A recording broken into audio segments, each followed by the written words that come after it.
Aujourd'hui, on va continuer ce qu'on a commencé la semaine passée avec notre frère Danny Côte-Noir. On a commencé Jean 17. Et mon frère Danny a fait la première partie dans les 5 premiers versets qui traitent de Jésus-Christ prie à son Père pour sa glorification. Ça, c'était le sujet que mon frère a très bien expliqué la semaine passée. Et aujourd'hui, on va continuer avec l'étude de Jean 17. Ce qu'on appelle la prière sacerdotale. Si vos Bibles ont des titres, les titres ne sont pas inspirés, mais ils l'ont nommé la prière sacerdotale. Mais moi, j'aimerais commencer cette étude en mentionnant un théologien, un leader de la réforme, un des fondateurs de l'église presbytérienne. C'était un disciple de Jean Calvin. À qui je me réfère? Je me réfère à John Knox. John Knox, c'est une personne, un leader de la Réforme, très bien connu à l'Écosse. Même, il a déjà un musée. Si un jour vous avez le privilège d'aller à l'Écosse, vous allez pouvoir visiter les musées de John Knox. Vous allez peut-être pouvoir aller visiter sa maison. Mais pourquoi je mentionne John Knox en traitant Jean 17? Parce que John Knox, dans son lit de mort, en 1772, a demandé à sa femme, à l'époque Margaret, de lire Jean 17. Il a demandé comme une dernière vue à sa femme, Margaret, s'il vous plaît, lis-moi Jean 17. Pourquoi il a demandé ça? Parce que certainement il s'est fait faire lire les psaumes, Ésaïe, des chapitres préférés d'Ésaïe, mais finalement il a dit, pour finir ce moment-là, je vais partir bientôt, lis-moi Jean 17. Pourquoi? Parce qu'il a dit qu'en lisant ce chapitre, Jean 17, pour la première fois, c'est qu'il a ancré sa foi en Jésus-Christ. John Knox, le grand homme écossais de la Réforme, il a trouvé à Jean 17 les chapitres qui a fait ancrer sa foi en Christ. Dans la Bible, il y a des prières, des très bonnes prières. Par exemple, je sais que vous connaissez la prière de Salomon. 1er Roi chapitre 8, dont Salomon a demandé pour la sagesse au lieu de demander pour le pouvoir, l'argent, les richesses. Et c'était une belle prière. On connaît tous ces prières-là. Il y a une autre prière aussi, juste pour vous donner un exemple, des grandes prières dans les Écritures, c'est Moïse, en Exode 32. Moïse a intercédé pour le peuple d'Israël. Dieu était en train ils allaient le détruire, tout le peuple, et Moïse a fait une prière d'intercession, et le peuple a survécu grâce à cette prière. Mais la prière sacerdotale dont on va étudier aujourd'hui en Jean 17 surpasse toute prière que l'on trouve dans la Bible. Soyez assurés, ça c'est la prière des prières. Moi j'ai vu juste en guise d'introduction nommer un autre réformateur. Un réformateur, c'est certainement un théologien, et celui-ci que je vais mentionner maintenant, c'est un disciple de Martin Luther, un autre réformateur, et celui que je vais mentionner, c'est celui qui a commencé à voir la Bible d'une façon systématique. Peut-être c'est de lui qui vient un peu la façon dont on voit la Bible d'une façon systématique. De qui je parle? De Philippe Melanchthon. Philippe Melanchthon a exprimé son opinion au sujet de cette prière. Il a dit comme suit, et je cite, « Il n'y a pas de voix qui ait jamais été entendue, ni au ciel, ni sur la terre, plus élevée, plus sainte, plus fruitée, plus sublime que la prière offerte par le Fils au Père. » C'est ce qu'il a dit, lui, de ces prières-là. J'aimerais porter votre attention à 1 Colossiens chapitre 1, verset 16. Je vais le lire. La parole dit, « En Jésus-Christ ont été créées toutes les choses qui sont dans les cieux et sur la terre, les visibles et les invisibles, trône, dignité, domination, autorité. Tout a été créé par lui et pour lui. » Est-ce qu'on est d'accord avec ce verset? Je sais que tout bon chrétien est d'accord avec ça. Tout a été créé par lui et pour lui. Alors, moi, je vais apporter à votre imagination. Imaginez-vous que la 12e personne de la Trinité, en totale soumission, a prié à la première personne de la Trinité. en dépendance. Et ça, c'est un exemple pour nous. On ne va pas expliquer ça, mais on voit la prière sacerdotale que la deuxième personne prie au Père, en totale dépendance. Ça doit être un exemple pour nous. Jésus-Christ l'a laissé là, et on doit prendre cet enseignement aussi.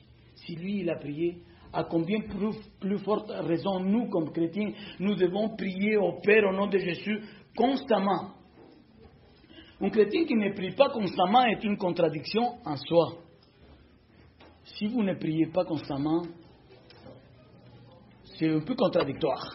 Parce qu'on doit dépendre du Père au nom de Jésus-Christ. Et c'est ce que la prière, d'une façon indirecte, nous enseigne.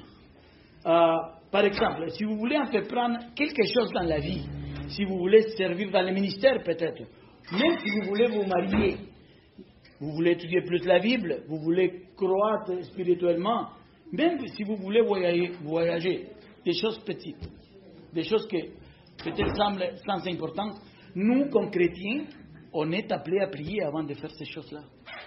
On est appelés à prier. Parce que l'exemple est là. Deuxième personne de la Trinité prie au Père. Et pourquoi? Pourquoi nous devons prier?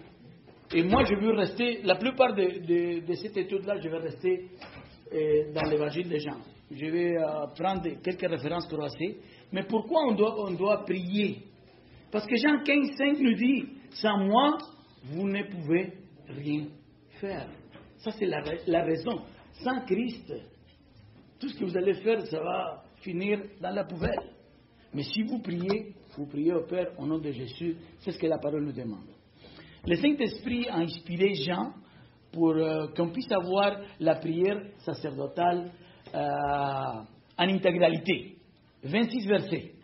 C'est la seule prière qu'on a en intégralité. Comme mon frère Daniel a dit, on trouve dans la Bible des petites prières que Jésus-Christ a fait. La parole nous dit qu'il a prié pendant toute la nuit, il s'est réveillé de bonne heure pour prier aussi. Mais on ne l'a pas écrit. C'est la seule prière qu'on a écrite de la prière de Jésus. On ne parle pas de notre Père, parce que c'est une prière qui a été enseignée par Jésus-Christ aux disciples. Mais c'est la prière. Cette prière-là est considérée la prière par-dessus toutes les prières. Les mots et les phrases qu'on utilise dans ces prières sont simples. On va les lire dans quelques minutes et c'est simple à lire, c'est facile à lire. Mais les idées sont très profondes. Les idées qu'on va trouver ici sont très profondes et sont très significatives.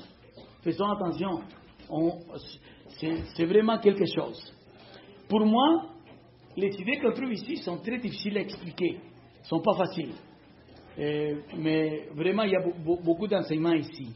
Chapitre 17 nécessite beaucoup de patience et beaucoup de temps vraiment. On ne peut pas prendre chapitre 17 et l'étudier en 45 minutes, ni en une séance deux séances de 45 minutes. Ça prend beaucoup plus de temps.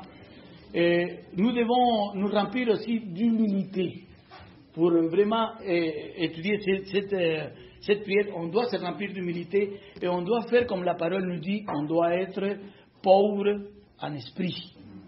C'est la seule façon de comprendre ce que cette partie de l'Écriture va nous enseigner. Ce chapitre 17 se divise en deux.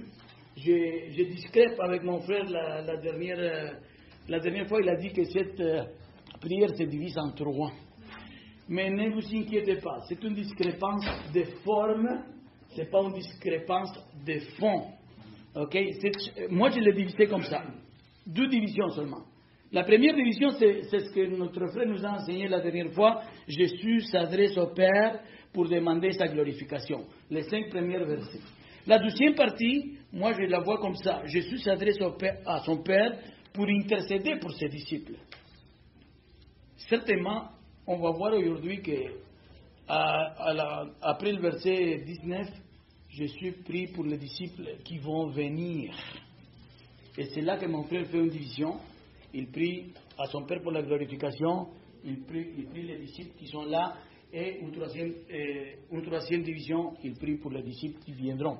Mais pour moi, c'est finalement, ceux qui sont là et ceux qui viendront sont des disciples. Et finalement, c'est des disciples. Aujourd'hui, on va voir le chapitre 17, à partir du verset 6, c'est-à-dire la prière d'intercession pour ses disciples. Cette section à partir du verset 6 jusqu'à la fin, ça se subdivise en 3. Jésus va prier pour la protection de ses disciples, Jésus va prier pour la sanctification de ses disciples, et finalement, Jésus va prier pour l'unité de ses disciples. Aujourd'hui, j'ai le privilège et la responsabilité d'expliquer les deux premières, la protection et la sanctification de ses disciples. Et on va trouver ça dans versets 6 à 19. Mais avant de rentrer dans le sujet de la protection et de la sanctification, dans ces versets 6 à 19, il existe un préambule. On va le lire dans quelques secondes.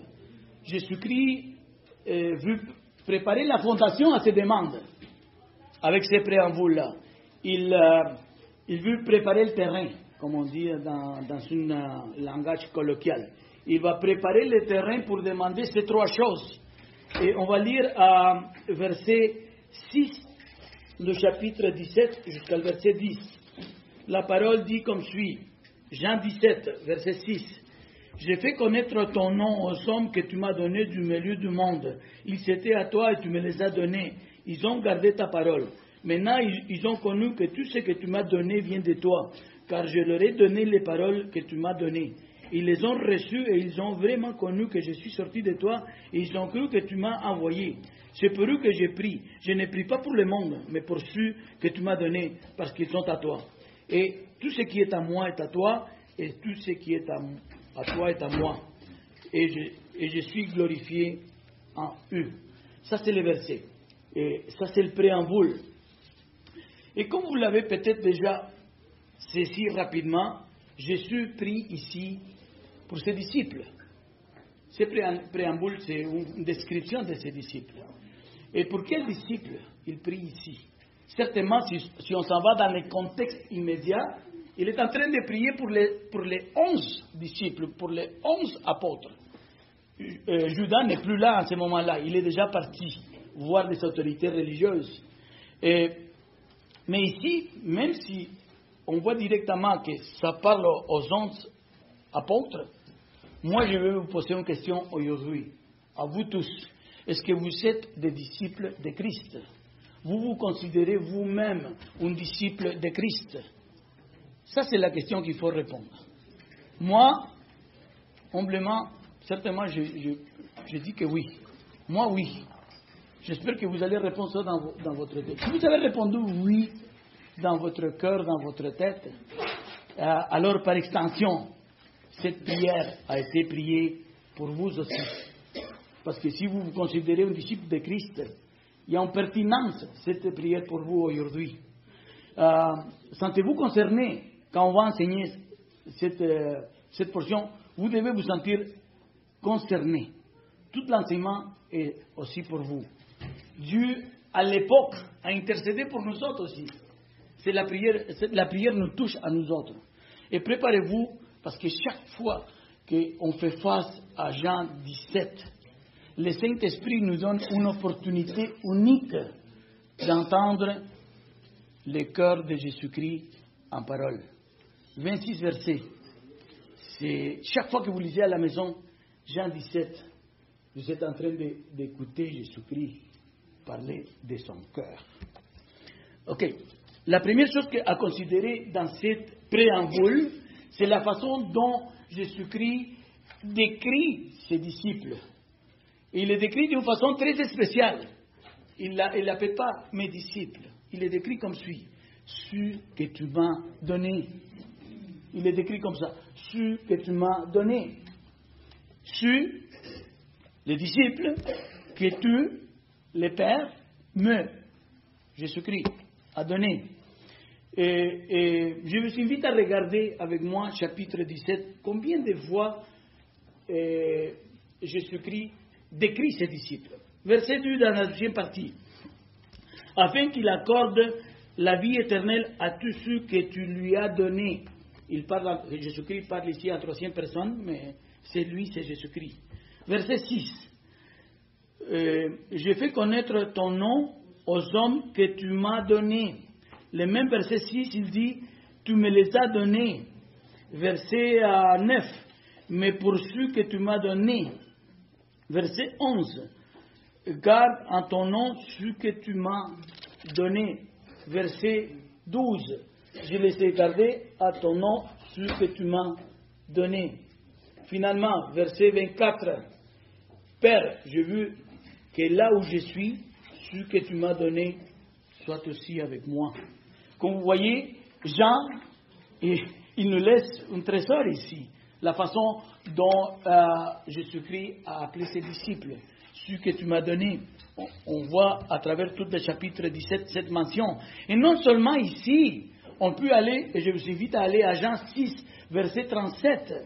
Jean 6, verset 37 nous dit, « Tous ceux que le Père me donne viendront à moi, et je ne mettrai pas dehors celui qui vient à moi. » L'idée, Jean l'avait bien ancrée dans la tête. C'est pour ça que le Saint-Esprit l'a inspiré, et non seulement pour mettre ça au chapitre 17, mais aussi chapitre 6, verset 37. Viendront à moi. C'est quelque chose de très intéressant ici, viendront à moi. Mais comment ces disciples viendront à Jésus-Christ? Comment ils viendront? Ça, c'est la question qu'il faut se poser. Est-ce que les disciples, ils venaient à Jésus-Christ par ses propres forces? Parce qu'il y avait un curriculum A1, parce qu'il était assez bon. La parole nous dit qu'on ne vient pas à Christ par nous-mêmes. Je ne veux pas dire mon opinion. Je veux aller vers chapitre 6, verset 44. C'est ça que Dieu fait pour nous. Nul ne peut venir à moi si le Père qui m'a envoyé me l'attire et je le ressusciterai au dernier jour. Qu'est-ce que la parole essaie de nous dire? Que c'est lui qui nous attire. Le Père nous attire vers le Fils. C'est la façon dont le Père donne les disciples au Fils. Il les attire. Toi, si tu te considères un disciple de Christ, tu ne voulais pas chercher Christ. C'est le Père, d'une façon spirituelle, t'a attiré vers Jésus-Christ. Nick, on a eu la prédication dimanche, il a prêché Romains 3, n'est-ce pas? Il a prêché de la dépravation de l'homme. Et ça, ce que je viens de dire, je vais juste répéter ce que Nick a dit, ça c'est la condition de l'homme naturel. Il n'y a point de juste, pas même un seul. Ça c'est notre condition. Nul n'est intelligent, nul ne cherche Dieu. Vous étiez comme ça, vous ne cherchez pas Dieu. Laisse-moi vous dire, ça c'est notre condition. Tous sont égarés, tous sont pervertis. Il n'y en a aucun qui fasse le bien, même pas un seul. Ça c'est la condition de l'homme naturel. Et notre état, l'état de l'homme naturel après la chute, était un état pénible, ou il est un état pénible, disgracieux, honteux. Nous sommes comme la Bible nous appelle des vêtements souillés. C'est comme ça que la Bible appelle à l'homme naturel, comme des vêtements souillés. Éphésiens chapitre 2, verset 1, il parle à nous en passé, il parle des disciples de Christ, il utilise le passé, mais si on le met au présent, c'est ce que le mot est. Le mot est mort par ses offenses et par le péché. À nous autres, il nous dit, vous étiez morts. Mais maintenant, l'homme naturel, il est mort par ses offenses et par ses péchés. Et ça, c'est la vérité. Et ça, c'est la grande partie de l'humanité maintenant. Romains 6, 23, qu'est-ce qu'il dit? Le salaire du péché, la mort. Alors, l'humanité est condamnée. Grâce à Dieu, on a été sauvés. Mais l'humanité est condamnée. La Bible nous condamne. Un mort, comme Nick l'avait dit la semaine passée, un mort ne peut répondre à aucun commandement. Si j'amène un cadavre ici, vous allez peut-être le parler, mais il ne va pas vous répondre. Vous allez essayer de bouger, il ne va pas répondre à aucun commandement. Et ça, c'est la condition de la race humaine maintenant. Heureusement, Dieu intervient d'une façon divine pour nous ressusciter de notre mort spirituelle.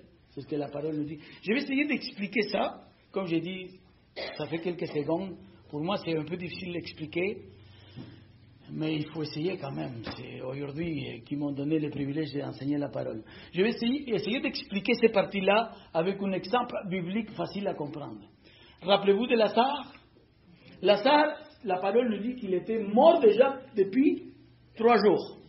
Et la parole, pour faire une emphase, il dit que son corps était déjà en décomposition. Pourquoi? Parce qu'il puait déjà. La parole mentionne ça. Alors, comment Lazare est ressuscité? Qu'est-ce qui a fait Lazare? Martha et Maria pleuraient pour son frère. Il essaie de bouger, il l'embrassait, peut-être les gens qui étaient autour pleuraient, ça fait 3 jours. Mais Lazare ne répondait pas. Mais quand Lazare a répondu? Lazare a répondu quand il a écouté la parole de Dieu. Jésus-Christ est venu 3 jours après. Jésus-Christ étant Dieu fait homme, il a dit, Lazare, viens à moi. C'est là qu'il a ressuscité. Et beaucoup de personnes ont parlé à Lazare quand il était mort, il n'a pas répondu. Mais Dieu il a intervenu d'une façon divine. Et Lazare a écouté la voix de Dieu. Il a écouté Jésus-Christ. Ça, c'est la meilleure façon dont je peux vous expliquer comment nous étions morts. Et d'une façon divine, Dieu a intervenu et il nous a ressuscités de notre mort spirituelle. De la même façon que Lazare a répondu. Est-ce que Dieu est souverain? Est-ce que vous êtes d'accord? Que Dieu soit souverain pour nous les chrétiens, c'était incontestable. On ne conteste pas ça. On est tous d'accord. Moi, j'aimerais retourner au verset 6 de Jean 17. La parole dit comme si j'ai fait connaître ton nom aux hommes que tu m'as donnés du milieu du monde, ils étaient à toi. Ici, il y a un petit mot qui devrait, si vous faites une étude, devrait piquer votre curiosité. Ils étaient à toi.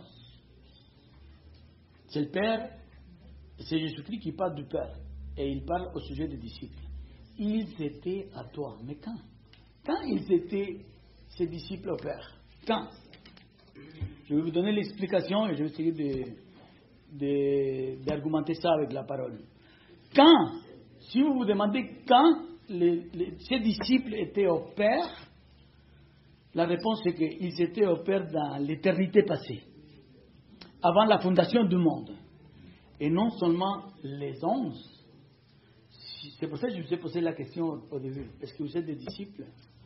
Si vous avez dit oui, non seulement les 11 ont été choisis depuis l'éternité passée, avant la fondation du monde, mais vous aussi, vous avez été choisis. Vous avez été élus par le Père avant la fondation du monde. Je ne veux pas sortir de la pensée des gens, mais il faut qu'il y aille à Romains. Il faut aller à Romains chapitre 8 pour argumenter ce que je viens de dire, parce que sinon, je suis en train d'enseigner n'importe quoi. Mais Romains chapitre 8, et à un moment donné, parce qu'on fait des études par exposition, on va arriver, mais au moment donné avec Nick, à Romains 8. Romains 8 nous dit, nous savons du reste que toute chose concourt au bien de ceux qui aiment Dieu. Il y a beaucoup de gens qui se sont mémorisés cette première partie. Et ils te la disent rapidement. Romains 8, 28. Mais la deuxième partie, il nous dit, de ceux qui sont appelés selon son dessein. On commence à voir des petites choses. Selon le dessein du Père. C'est lui qui l'a dessiné. Ce n'est pas nous autres que nous sommes venus au Père. On a déjà dit que c'est le Père qui nous attire. Verset 29. Car ceux qu'il a connus d'avance, restez dans la pensée que je veux expliquer, car ceux qu'il a connus d'avance, il les a aussi prédestinés à être semblables à l'image de son Fils, afin que son Fils fût le premier-né entre plusieurs frères. Verset 30. Et ceux qu'il a prédestinés, parce que vous étiez dans les desseins de Dieu, Si vous êtes un disciple de Christ, vous avez été prédestiné. Il les a aussi appelés. Et ceux qu'il a appelés, il les a aussi justifiés. Et ceux qu'il a justifiés, il les a aussi glorifiés. Je vais juste laisser ce verset-là. Je veux rester en Jean parce que je ne peux pas sortir de l'enseignement, mais ça c'est l'explication pour vous dire que Dieu vous a choisi depuis la fondation du monde. Vous avez été élus, même si votre tête ne le digère pas facilement, c'est la vérité biblique. Dieu choisit par et pour sa gloire, par les conseils de sa volonté, ceux qui vont être sauvés. Il s'est prévu d'un peuple dont vous faites partie si et seulement si vous avez écouté la parole de Dieu, si vous avez répondu à son appel. Si vous dites que vous êtes un de ses disciples, Dieu vous a appelé et vous avez répondu à son appel. La parole en Jean, je veux rester tout le temps en Jean 10, verset 27, nous dit « Mes brebis entendent ma voix, je les connais et ils me suivent. Je leur donne la vie éternelle et elles ne périront jamais et personne ne les ravira de ma main. » C'est ça que dit Jésus-Christ. L'élection souveraine de Dieu est toujours et va être toujours, chaque fois que vous allez trouver ça, va être toujours attaché à la responsabilité humaine. Parce que c'est facile de dire « Ah, Dieu m'a élu, moi je ne vais rien faire. » Il y a des gens qui arrivent à ces conclusions, mais ce n'est pas comme ça. L'élection est toujours attachée à la responsabilité humaine. Et Jean nous le montre simple et facile. Verset 6 de Jean 17. Il ne faut pas expliquer trop, je ne suis pas là pour donner un cours de l'élection, je suis ici pour parler de la prière de Jésus, mais il faut s'arrêter un petit peu de temps dans ces sujets-là. La parole nous dit, j'ai fait connaître ton nom aux hommes que tu m'as donnés du milieu du monde, ils étaient toi et tu me les as donnés, et ils ont gardé ta parole. Qu'est-ce que les disciples ont fait? Qu'est-ce qui était sa responsabilité? Garder sa parole. Là, si on parle de l'élection, ça c'est la responsabilité de l'homme, garder sa parole. Verset 8. Car je leur ai donné les paroles que tu m'as données, et ils ont reçu, et ils sont vraiment... Je m'excuse. Car je leur ai donné les paroles que tu m'as données. Qu'est-ce que les disciples ont fait? Ils les ont reçues. La responsabilité humaine. Ça, comme je viens de vous dire, c'est difficile à comprendre, n'est-ce pas? C'est pas simple. C'est un peu difficile à comprendre. Mais il faut passer beaucoup de temps à chercher la face de Dieu. La parole est remplie de versets de l'élection. Mais notre cœur pécheur ne digère pas facilement ces sortes de vérités. Nous sommes venus à Christ abattus par le monde. Je ne sais pas dans quelles conditions vous êtes venus à Christ, mais la plupart des chrétiens, ils sont venus à Christ abattus par le monde, pleins de cicatrices, avec des pensées tordues. Mais n'ayez pas peur, dit la parole, parce que Jésus-Christ, le Saint-Esprit donne témoignage de Jésus-Christ. Il va vous amener à toute vérité. Ça, c'est simple et précis. Le Saint-Esprit, il va vous amener à toute vérité.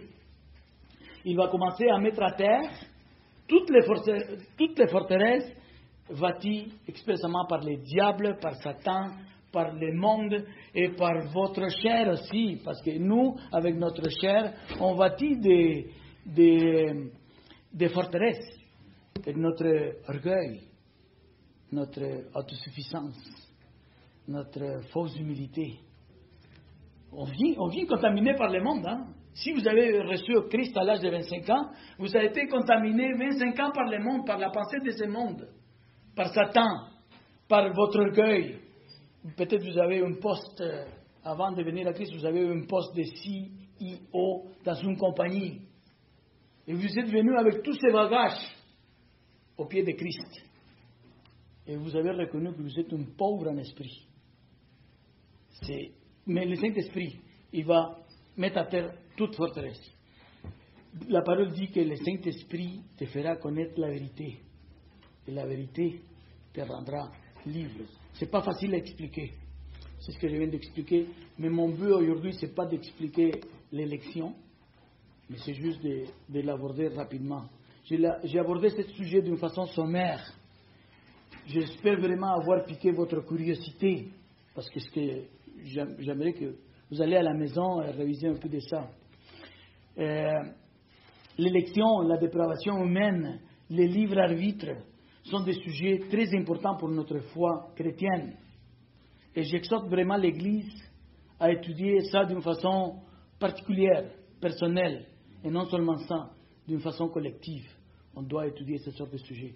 Parce que ces sujets vont ancrer notre foi en Christ. Ça va nous donner beaucoup d'arguments. Mais comme je dis, je ne suis pas là pour enseigner ces sujets-là, mais il fallait les toucher. Si vous êtes sauvés, c'est parce que vous avez été choisis. Restez ça dans la tête. Alors, il y a beaucoup de gens qui, en sachant qu'ils ont été choisis, ils ont tendance à se vanter de cette condition. Avez-vous entendu? Moi, je suis le fils du roi. C'est vrai, on est des fils du roi. Mais quand les gens ils le disent avec un cœur, hey, il y a beaucoup d'églises dont tous les frères ils disent, je suis le fils du roi, mais avec un orgueil. Mais je pense qu'il ne faut pas faire ça. Parce que la parole dit que Dieu a choisi les choses folles de ce monde. Dieu a choisi les choses faibles. En se référant à nous, hein. C'est à nous qu'il se réfère. Dieu a choisi les choses viles de ce monde. Et celles qui ont méprisé, celles qui ne sont point, afin que nulle chair ne se glorifie devant Dieu. Qu'est-ce qu'on doit faire en sachant que nous avons été choisis? La parole est claire. 2 Timothée 4:2.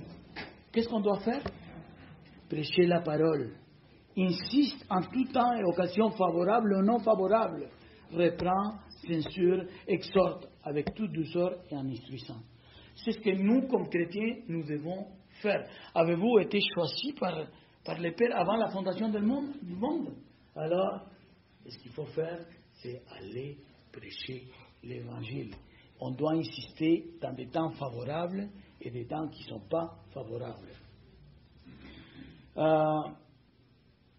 Moi, je veux clore ces parties et moi je veux y aller au verset 10.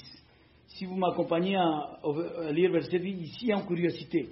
Certainement on peut l'expliquer grandement, mais moi je l'ai pris comme une curiosité seulement. Qu'est-ce que la parole dit au verset 10? Tout ce qui est à moi est à toi, et ce qui est à toi est à moi. Avez-vous entendu ça? Dans une façon de parler colloquiale. Moi, j'ai beaucoup entendu ça quand il y a deux mariages, il y a une couple de mariés. Il dit, hey, tout ce qui est à Connie est à moi, mais tout ce qui est à moi est à moi. Vous l'avez entendu ça? Les femmes disent beaucoup ça, hein? Moi, je ne dis pas ça.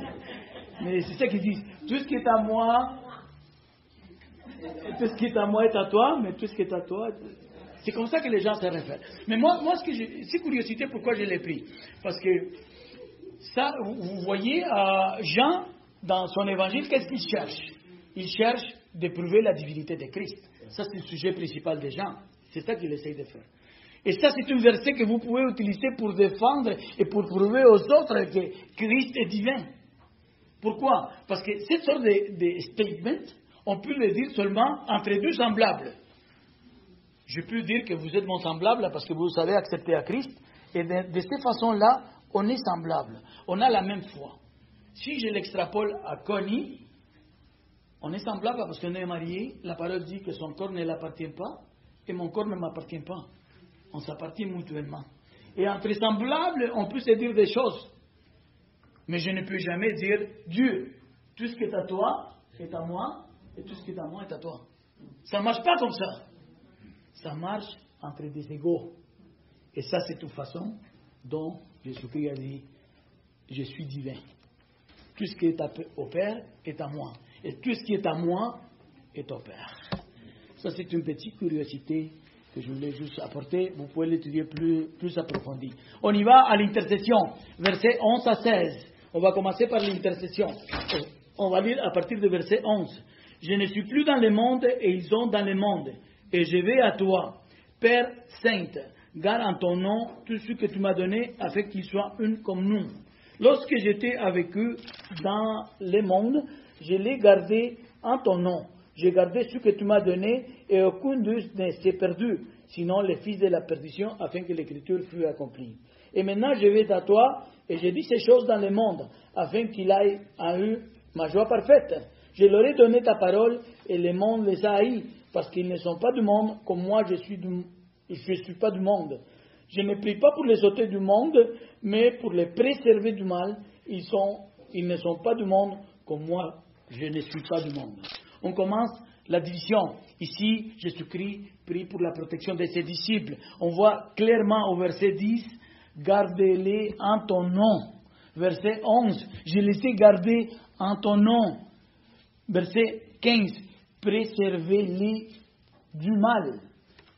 Ces mots-là sont synonymes à la protection. Jésus-Christ est en train de prier pour ses disciples pour que le Père les donne. Jésus-Christ va partir bientôt. Il va mourir le lendemain, il va mourir. Il va partir. Il va les laisser. Mais n'oublions pas que ces groupes spécifiques des disciples, les 12 et les autres, maintenant appartiennent à Christ. Ils n'appartiennent pas au monde. Mais les disciples savaient déjà qu'il allait avoir des épreuves difficiles quand Jésus-Christ allait partir. Qu'est-ce que j'essaie de dire? Les disciples n'ont pas écouté ça, ils ne s'étaient pas pris par surprise. Si vous lisez Jean 15, verset 18, Jésus-Christ l'avait déjà dit. Si le monde vous haït, sachez qu'il m'a haï avant vous. Si vous étiez du monde, le monde aimerait ce qui est à lui. Mais parce que vous n'êtes pas du monde et que je vous ai choisi du milieu du monde, à cause de cela, le monde vous haït. Alors les disciples savaient déjà qu'il allait avoir des problèmes après que Jésus-Christ part. Et c'est à la lumière de cette réalité que Jésus-Christ prie au Père pour intercéder pour ses disciples. Ici, il y a une question qui se pose. Jésus-Christ demande la protection de ses disciples, mais quelle sorte de protection?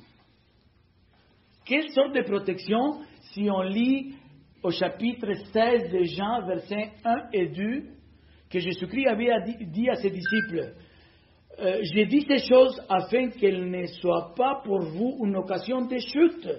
Ils vous excluront des synagogues et même leur vient ou quiconque vous fera mourir croira rendre culte à Dieu. Jésus-Christ avait dit déjà ça à ses disciples. Alors, pour quelle sorte de protection Jésus-Christ prie au Père? Ça, c'est une prophétie qui s'est accomplie rapidement dans l'histoire biblique. Chapitre 16, versets 1 et 2. Rappelez-vous des Saul de Tarse? Est-ce que vous vous rappelez des Saul de Tarse? Il a assenti quand il était en train de lapider Étienne. Vous voyez? Ces prophéties, pas loin, dans l'histoire biblique, s'est accomplie. Et cette situation que nous allons être affligés pour la justice, ça continue à être présent dans le monde aujourd'hui. Peut-être nous sommes au Canada. Nous sommes, dans un sens, épargnés de la persécution. Laisse-moi vous dire que nous ne vivons pas au Canada seulement. Nous vivons dans une planète qui s'appelle Terre. Et dans cette planète-là, il y a beaucoup de persécutions. Vous voulez vivre cette expérience en chair et en os? Allez prêcher l'évangile à Iran. Je vous dis, vous n'allez pas rester trop longtemps sans être mis en prison ou peut-être pendu dans la place d'armes des villages. Il y a beaucoup de morts qui on ne sait pas qui tuent en Iran maintenant. Dernièrement, ils ont tué comme 60, 70, mais on n'entend pas ça dans les nouvelles. Ce n'est pas important. Et moi, je voulais juste amener quelques nouvelles du monde. Si vous avez le temps, vous devez de temps en temps aller dans le site web qui s'appelle The Voice of the Martyrs. La voix des martyrs. Vous pouvez aller checker. Et là, vous allez voir vraiment la persécution dans le monde. Je vais lire quelques nouvelles qui apparaissent dans The Voice of the Martyrs. Il dit en anglais, Militants killed at least 15 worshippers. Ça, c'est en Burkina Faso. Family attacked for refusing to renounce Christianity. India. Church attacks result in fatalities. Congo. Gunman kills Christian youth. Pakistan. Christian sentence for leading prayer meetings. Vietnam. Ça, c'est la réalité de notre monde. Mais nous vivons dans une bulle au Canada protégé. On a une persécution certainement ici, mais rien à voir avec ce que ailleurs dans le monde, les gens, les chrétiens vivent. Nous sommes épargnés. En combien plus forte raison nous devons prier l'Évangile. On n'est pas persécuté ici. On doit prier l'Évangile. Parce que ces personnes-là, ils vont donner leur vie au nom de Jésus.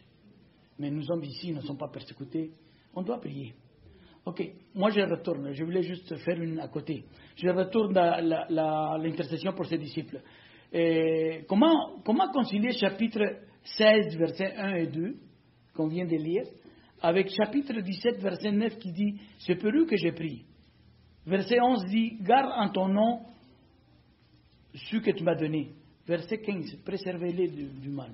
Comment concilier ces deux versets de la Bible? Persécution versus « J'ai pris pour sa protection ».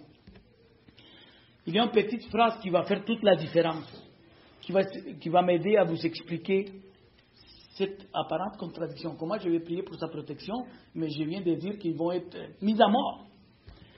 Verset 11, il nous dit comme suit. Je vais à toi, Père Saint, garde en ton nom. Et ça, c'est le petit mot qui va nous expliquer.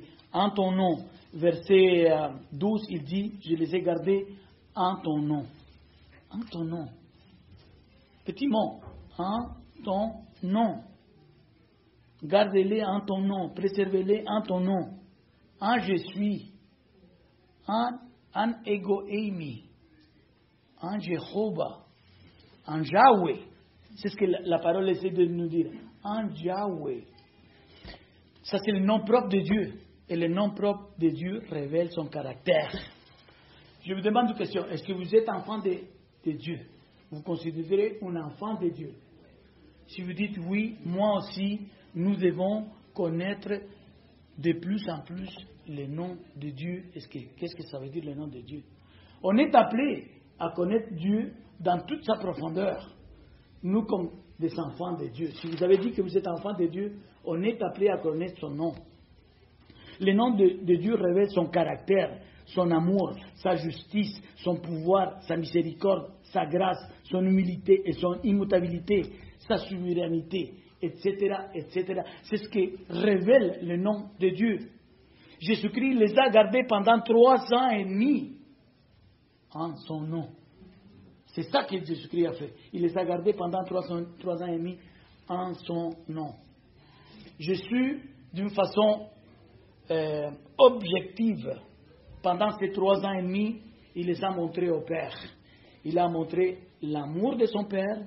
Il a montré pendant 3 ans et demi la justice du Père, le pouvoir du Père, la miséricorde du Père, la grâce du Père. Et c'est ça que les disciples ont goûté. Ils ont goûté pendant 3 ans et demi tout ça, en son nom. Maintenant, ils connaissent Jésus-Christ. Et c'est ça qu'on doit faire. Comment les disciples de Christ, selon l'histoire biblique, sont mis à mort? Parce qu'ils ont tous été mis à mort à l'exception des gens. Ils ont été crucifiés, flagellés, décapités, lapidés. Mais en son nom, parce qu'ils connaissaient son caractère, son amour, sa grâce, sa miséricorde, ils n'ont jamais nié le nom de Dieu. Et c'est en son nom qu'aujourd'hui tu peux passer à travers les épreuves de la vie. Quand les gens vont se moquer de toi à cause de ta foi, c'est en son nom que tu vas traverser ça. Quand un collègue du travail va se moquer de toi, quand l'injustice de ce monde va frapper à ta porte, quand ta foi va être mise à l'épreuve, si tu connais Dieu, en son nom, tu vas passer à travers. Mais c'est en son nom que ça veut dire que tu dois connaître tout son caractère. On ne va jamais nier le nom de Dieu si on le connaît bien. Parce que nous avons goûté tout ça. Sa miséricorde, sa grâce, sa patience, son amour. Moi, je sais en qui j'ai cru. Et j'espère jamais nier le nom de Dieu. Une fois, je l'ai nié. Pour tous ceux qui ont été dans le reniement des pierres, que c'était un privilège d'exposer ces parties-là. Une fois, j'ai nié Christ et je me suis senti mal. J'étais déjà chrétien. Mais ça, c'est une question que j'avais parlé la première fois. Ok, c'est en son nom. En son nom. C'est le petit. C'est pour ça que je suis pris au Père pour qu'il puisse les garder en son nom. Ça, c'est l'explication. Et moi, je dois traiter verset 12, la deuxième partie, parce que si je ne traite pas de verset 12, la deuxième partie, quand je ne vais pas arriver à la porte avant que personne m'adresse la parole. Verset 12, il dit, la deuxième partie, je les ai gardés en ton nom, j'ai gardé ce que tu m'as donné, et aucun d'eux ne s'est perdu, sinon le fils de la perdition a fait que l'écriture fut accomplie. C'est ça, tout le monde va me demander, hey, mais qu'est-ce qui se passe ici? Alors, ici, la parole est claire, il se fait appeler par les Écritures le fils de la perdition. Judas, ça fait appeler, c'est pas moi qui l'appelle, c'est la parole qui l'appelle, le fils de la perdition. Écoutez bien, la parole l'appelle le fils de la perdition. Judas n'a jamais perdu son salut. Parce que c'est un verset que les gens qui défendent que le salut, on peut perdre le salut, ils prennent ça pour dire, hey, Judas a perdu son salut, parce que la parole dit ça. Judas n'a jamais perdu son salut parce qu'il n'a jamais été sauvé. Il s'est fait appeler par la parole comme le fils de la perdition. Et aussi un autre argument, parce qu'il y a des arguments encore plus forts ailleurs dans la Bible, mais un argument dans ces mêmes versets-là, que la Bible devait s'accomplir. Si ce n'était pas Judas, c'était un autre, mais la prophétie devait s'accomplir. Et Judas s'appelle le fils de la perdition, et un autre argument, c'est que la parole devait s'accomplir. La trahison d'un homme n'a pas pris par surprise la parole. Jean 10, verset 27. Je vais finir. Jean 10, verset 27, il dit que personne ne va les ravir de la main aux ceux qui sont à Christ. Rapidement, je vais parler d'une curiosité. Verset 11, il donne un titre à Dieu, Père Saint. Si vous lisez verset 11, Père Saint. Selon ma recherche, si ma recherche est bonne, ça c'est le seul verset dont la Bible donne ce titre à Dieu. Certainement, vous lisez dans la Bible, Dieu se fait appeler Saint et Dieu se fait appeler Père. Mais ensemble, Père Saint, c'est la première fois et la seule et unique ici. Peut-être il y en a un autre, mais selon ma recherche, c'est la seule et unique fois dont Dieu reçoit ce titre, Père Saint.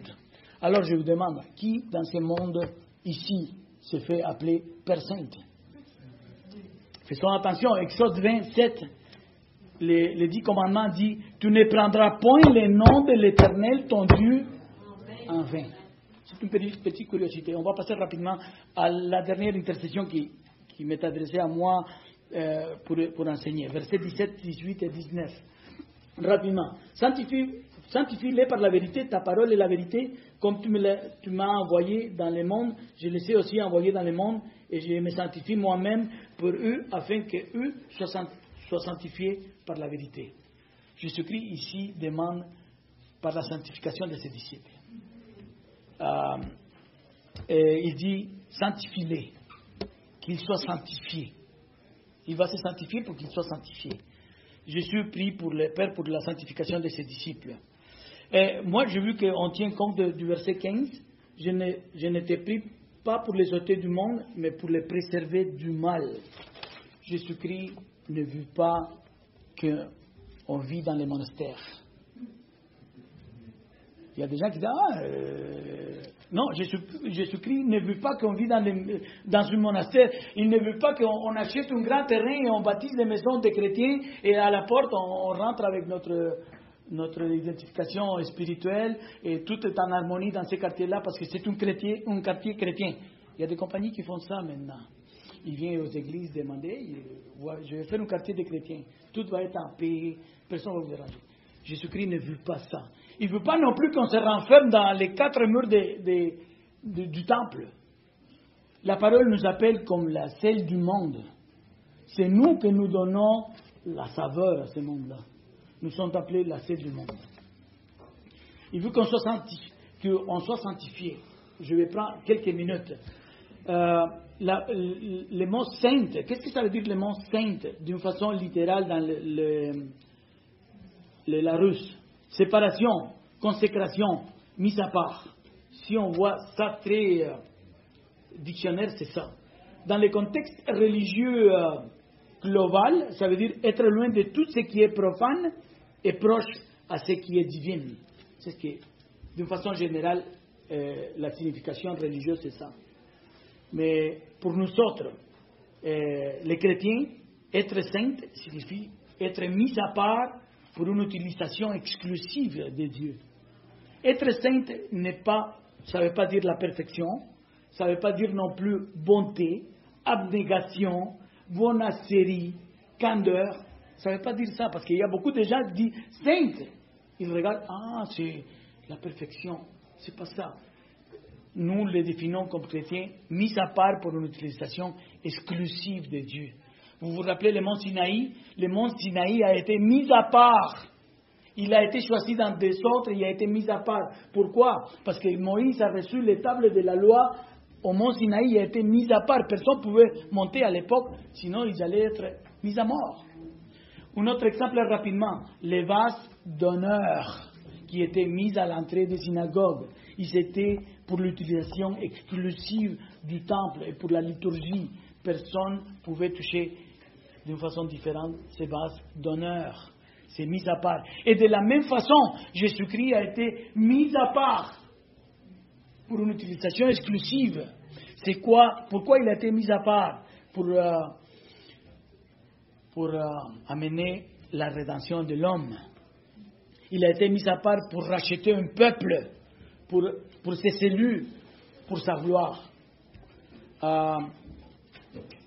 Rapidement, si je vous explique ça, le Fils de Dieu est descendu du ciel. C'est pour ça qu'il a été mis à part. Il est descendu du ciel, il s'est fait homme, il a vécu avec nous, il a vécu sur la terre avec une vie sans péché. Il est mort sur la croix, il a ressuscité au 3e jour, et maintenant il est assis à la droite du Père. Pourquoi? Pour que ces cellules puissent être mises à part, sanctifiées, consacrées, saintes. C'est pour ça qu'il a fait ça, pour qu'aujourd'hui on puisse être mis à part. Et pourquoi nous sommes mis à part? Ça c'est la question. Pour prêcher l'évangile. J'ai beaucoup d'informations ici, mais nous devons désirer connaître Dieu comme 1 Pierre chapitre 2 dit. Désirez vous comme des enfants nouveau-nés, le lait spirituel est pur. Quand nous venons à Christ, nous venons avec beaucoup de concepts erronés, avec une vision courte de la vérité biblique, avec des vices de comportement. Mais la lumière de la parole élimine toute pensée, tout concept erroné au sujet de Dieu. Parce que la parole dit, il renouvelle notre intelligence afin que nous discernions quelle est la volonté de Dieu, ce qui est bon, agréable et parfait, nous dit Romains chapitre 12. En conclusion, je vais donner une conclusion ici, je n'ai pas pu donner certaines informations que j'avais, mais le temps, c'est notre ennemi. En conclusion, Jésus-Christ intercède pour ses disciples, ceux qu'il a choisis depuis la fondation du monde, pour qu'ils soient sanctifiés et protégés, pour qu'ils puissent accomplir la grande commission de faire des disciples à toutes les nations. Ceux qui sont à lui répondront à l'appel de Dieu. Ils ressusciteront spirituellement pour venir à Christ par les moyens de la foi. De cette façon, Dieu se prévoit d'un peuple qui lui rendra gloire pour les siècles des siècles. Lui qui est juste appliquera justice aux hommes, mais en étant miséricordieux, appliquera par la pure conseil de sa volonté miséricorde à ceux qu'il va choisir. C'est ça que j'allais vous dire, que Dieu bénisse, et j'espère que vous allez aller à la maison étudier un peu au sujet de l'élection. Que Dieu bénisse.